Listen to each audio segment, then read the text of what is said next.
All right, man, peace. So, brothers, I just happened to be watching Inside the NBA last night, and I caught an extremely interesting segment. They had Victor Oladipo, the star guard from the Indiana Pacers, as a guest on their show because Kenny Smith was out.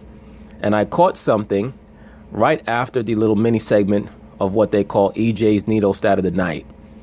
And Victor Oladipo was singing, and as they go back, they're going to pan to the panel, which is Shaq, Ernie Johnson, Victor Oladipo, and Charles Barkley. I want you guys to pay very, very close attention to Shaquille O'Neal's face. He's on the left-hand side. I tell you brothers this all the time. A lot of you guys know every player is not preconceived, but what you do have to watch out for is what I tell you, which is monarch athletes, MK Ultra athletes. Meaning what? Super athletes who may have had everything from genetic modification to being put under drug, psychotherapy, electroshock treatment, things of that nature. Super athletes. Once again, I want you to pay very close attention to Shaquille O'Neal's face. Please remember that he is a product of the military-industrial complex. He was stationed overseas in Germany at a military base at the behest of his quote-unquote stepfather, Philip Harrison, who was most likely his first handler. Please pay very close attention to his face. For EJ's Neato Stat of the Night. Presented by no one. What's that? What's that? That could only be the musical stylings of Victor Oladipo, who is the reigning two-time champion. Look at Shaq's face. Shaq is frozen. He's going through a get-out trance right now, and his eyes are not blinking. This is how you know that he's going through what they call an MK Ultra glitch. If you remember, Draymond Green, the star forward of the Golden State Warriors, he went through the same issue a couple of years ago in the post-game press conference after a playoff game, and everyone made a huge deal about it. As I tell you, brothers, incessantly, professional sports is filled with these monarch athletes, and many of the more famous and notable athletes in history have been monarch programmed. Pistol Pete Maravich, O.J. Simpson, Reggie Jackson, possibly Julius Erving, Magic Johnson, Larry Bird, Michael Jordan, certainly LeBron James, Tiger Woods, Serena Williams, Tom Brady, I believe also Joe Montana, etc. But I'll be delving into that topic a little bit more.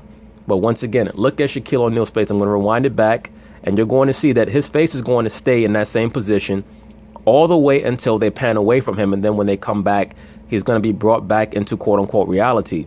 But he does not blink at all. I'm going to rewind it again. Champion of... Presented by no one. What's that? What's that? That could only be the musical stylings of Victor Oladipo, who is the reigning two-time champion of the All-Star Weekend player talent. Yo, look at Shaq's face. The man is not blinking. Talent show. You are talented. I give you a little credit on that. A lot of credit. You're very talented. I mean, you're not a karaoke guy like me, but you can ask me. You know they call me old brown eyes, right? Look at Shaq's face. Yo, it's still in the same position. They panned away, went back to him. It's still in the same position. I bet you Ernie Johnson probably tapped him when they finally went away from the panel, because Ernie Johnson is most likely Shaq's handler right now, as he most likely is also Charles Barkley's handler. Please understand that Charles Barkley and Shaquille O'Neal are known for what? They're known for cross-dressing. They're known for trying to push the envelope when it comes to transgenderism. Shaquille O'Neal is the first person to bring to attention, in regards to the overall masses, the United States, the populace at large, a transgender dance troupe known as the Prancing Elites, who are a group of transsexual or transvestite, meaning cross-dressing young black males from Atlanta, Georgia, who he states, according to him, are great dancers. He's the one who brought them into prominence and gave them their initial attention. He was most likely told to do so to advance the cause of transgenderism and also transsexualism and being a transvestite. Yo, I still can't get over this dude's face, man. This is hilarious. As a matter of fact, you both have experience singing New York, New York. Look at Shaq's face. This man's face is still frozen. His was at the slam dunk contest. Yours was in Vegas. Yes. We had the show out there. Here's just a little sampling. Still no blinking from Shaq. We New York, I need your help.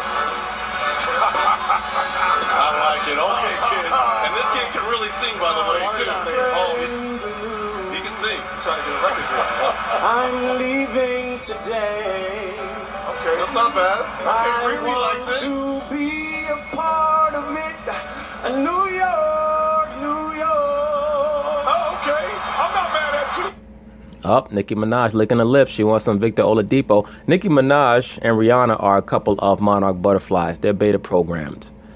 As I told you, brothers, in a previous video, while these starlets are gaining their fame and distracting the public and being used as pawns for social engineering, when you have someone like Nicki Minaj who's in her twilight, they're already prepping her replacement.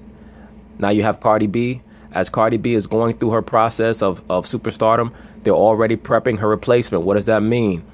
There's a young female somewhere who's being put through electroshock therapy, who's being fed LSD, who's being forced to be sleep deprived, who's being put under certain amounts of torture so that her conscious mind can be split into alters. And each alter is going to be programmed with what they call a multiple, meaning a personality multiple that they can call up utilizing a trigger, whether it be a symbol, a keyword, a phrase, or what have you.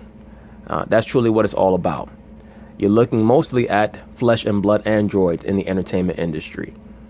I'm not mad Let's go, at you. y'all. Let's go. Everybody get out your seats. Let's go. Okay. You better turn it out. Let's go. Start spreading the news. Let me just rewind it back really quick for a moment. Oh, okay.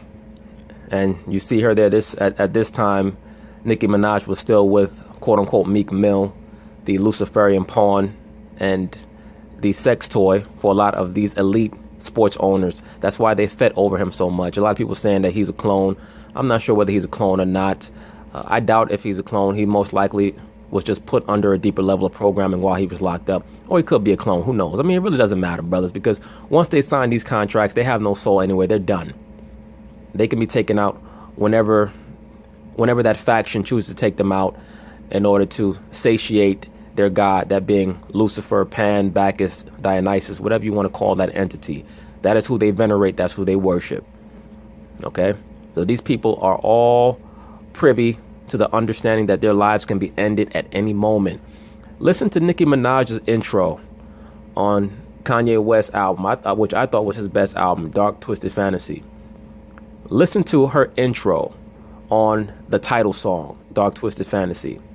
She's telling you about what they're a part of. Remember, she says something like, you think you know about it, but you really don't. The real thing is far more gruesome, or it's far more vicious, something along those lines. I have to go over that song one day.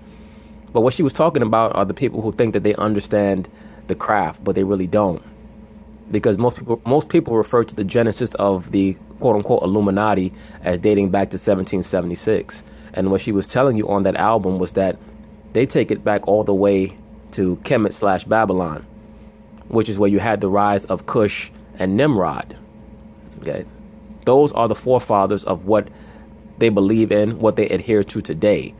And one of the core tenets of that belief system is blood sacrifice. That's what it's about. Hey, I'm not mad at you. I'm not mad at you. Let's go. Now you see Spike Lee there. He's signaling because he knows that the camera's on him. He has his forefinger to his temple. He's telling you that he's in the know. He's deep into the Kabbalah and female goddess worship as well. That's the only reason why he's married to that female that he's married to. And he's a pansexual, allegedly. Let's go. Okay. You better turn it out. Let's go. Start spreading the news. I'm leaving today. I want to be a part of it in old New York. Now look at that hand sign that Chuck is throwing up. You see that right there? He's throwing up the yoni, the so-called OK sign. Charles Barkley is a pansexual as well. All these people are pansexuals. It's just that there are certain members of the craft, of that sphere, who are tired of hiding. People like Janelle Monáe, and everybody makes a big deal because Janelle Monáe came on and said that she's a pansexual. I told you brothers about this months ago. All these people are pansexuals. All of them. All of them on television are pansexuals and venerate the quote-unquote Baphomet. the hermaphrodite god.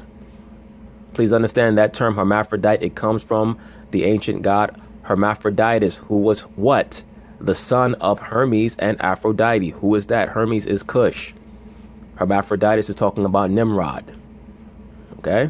Because Nimrod brought together the masculine principle and the feminine principle. You got a lot of these lame, Afrocentric, pro-black dudes who always want to talk about, well, the European model for religion. I reject that because it's about being a faggot, and they only want to give you the masculine side, not the feminine.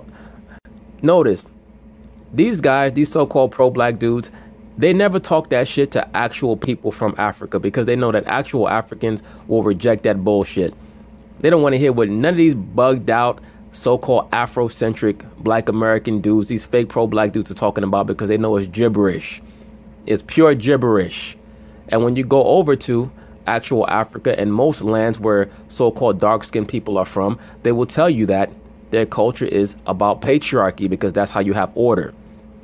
But these little silly Negroes, these pro-black Negroes, let me specify, these liberal pro-black Negroes here in America are so broken down from what the higher levels of this society have mistaught them that they're willing to go along with anything as long as they can just maintain the power structure of their mother over them. That's how broken down the average liberal pro-black male is here in America.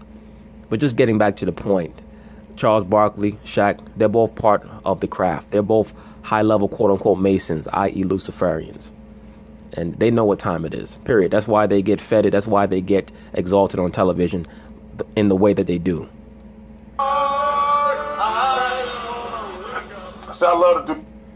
Now pay very close attention to Shaq's face. He's still doing the same pose. He's still in the Twilight Zone. He's still in the sunken place, never to be found again.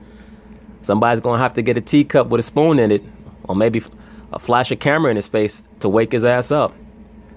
Once again, brothers, you have no idea how insidious what it actually is that is going on in the quote-unquote sports world and the entertainment industry. Oladipo probably is not aware of it yet because he has not risen high enough in the sports world to be told exactly what it is that he's a part of.